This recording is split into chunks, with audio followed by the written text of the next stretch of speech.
So then you have to which interior world that has created those actions and those lines. Otherwise, people feel that it's a two-dimensional performance, or people feel that they don't believe the character for some reason because you might be because you haven't thought it through enough. However, I do also believe that psychology can be a straitjacket for actors, and that they get too much inside of their own heads and they start to think, no, this person wouldn't do that. And based on the psychological profile that I've created for them, they wouldn't say this, or they wouldn't be so large about this line, where I think you should throw all of that stuff out of the window. You surprise yourself constantly. Why shouldn't your character surprise you? Brilliant, brilliant. Very, very good point. So do have a hobby, do have a passion, but don't necessarily let it take over your life. Shamak, would you add anything? Well, use it for the good things. Use it for the good things. You don't have to, it doesn't have to be a perfect match. Yeah, very good point. Shamak, what's the theatre taught you? Discipline. Carla, look at me. She was the sweetest person I worked with. I learned a lot with Carla, actually. I started with Carla with Tommy, which flopped, the musical. We did 5 shows, right? But for me, those 5 shows was like, I conquered, I think, probably something big, larger than life.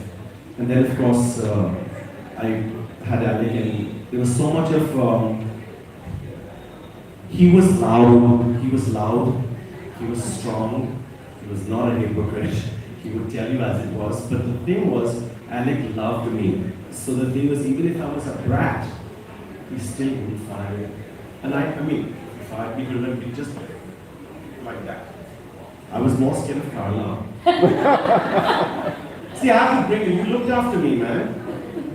My Sharon also, God, all of them. I was going to say, Sharon. I'm working with Keith Stevenson in Evita and Cabaret, and working with my Farouk in Cabaret, and all of that.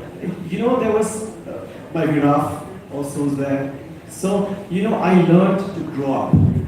And because I loved what I did, I had to grow up and then be disciplined to get where I am today. But it was tough, and it was easy at the same time, because it was what I would do. Like, it would be a part of what I am. But I must say that, as you said, passion earlier, if you don't have any passion, I'm telling you, you're going to die soon. It is a very sad thing, and people today, I know people today, it's really sad, who do not have even a hobby or something. You need something than just being dead man walking, Alyque says we're sleepwalking through life. But we are. That's it. But we are. But if you bring a passion in, and what is passion again? Passion again is a creative thing of the force of divinity. It's all there.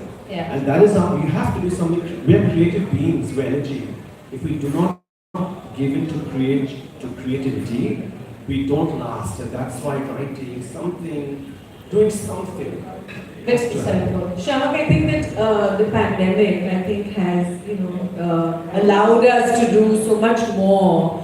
I think it forced us to look at ourselves in a different way and explore different ideas and, facets of our personality. How many of y'all actually did something extra or special during the pandemic? That kind of built on your personality. I think it's very important, and you can see from all the wonderful chefs, the home chefs that have, evolved. Every day we get about 1 million new messages from, home chefs who are doing such great work. I'm just saying because they were actually just homemakers, but they decided to do something with their creativity and their passion. So I think everyone was baking and selling desserts and stuff like that. So I think yes, what you say is right. They have expanded their horizons for sure. Right? Do we want to talk? I just want to ask Dalit and Jim very quickly. So you mentioned earlier what you feel that the theatre has taught you. Anything else you want to add to that?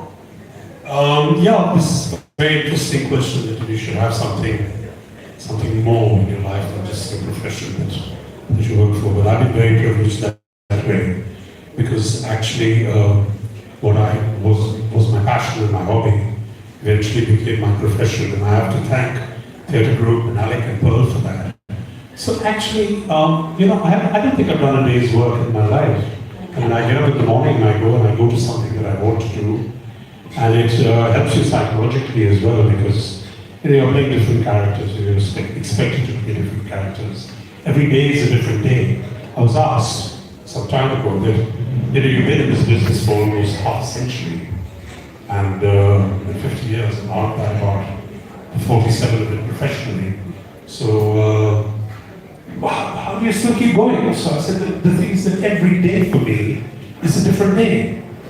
I mean, I might be doing movies and I might be doing the theatre, but every day that you come there as an actor, there's a different scene, there's a different character. So I So you're never doing the hugely privileged that is there. Otherwise, he's quite right. I mean, I was in advertising and I was doing acting. I was working with Alyque beside then. But yeah, I mean, I absolutely think that you need something. I mean, it could be anything to take yourself into perhaps a more an area of something that perhaps loosely said, satisfies your soul. Yeah, great, thank you. And Jim?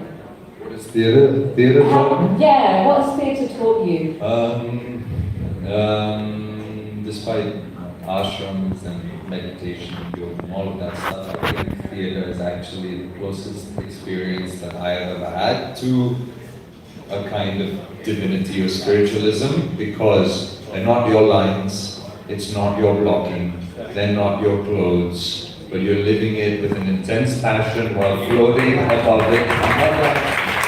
While floating above it, watching yourself do it. You can't stop, you have to forgive yourself if you have to make a mistake and move on. You're totally in tune with the other people on stage, as well as writing the fact that you know someone is watching. I don't think I can add any more to this conversation now, so I'm going to hand back to Raul. Okay, so are we going to share with them by the 10th commandment? Yes, okay, so at the beginning I mentioned Moses and the Ten Commandments. Alyque, you might know his nickname was God. Did you know his nickname was God? And you might not know that he used to have a secretary called Jennifer Pope. So you have to go through Pope to see God.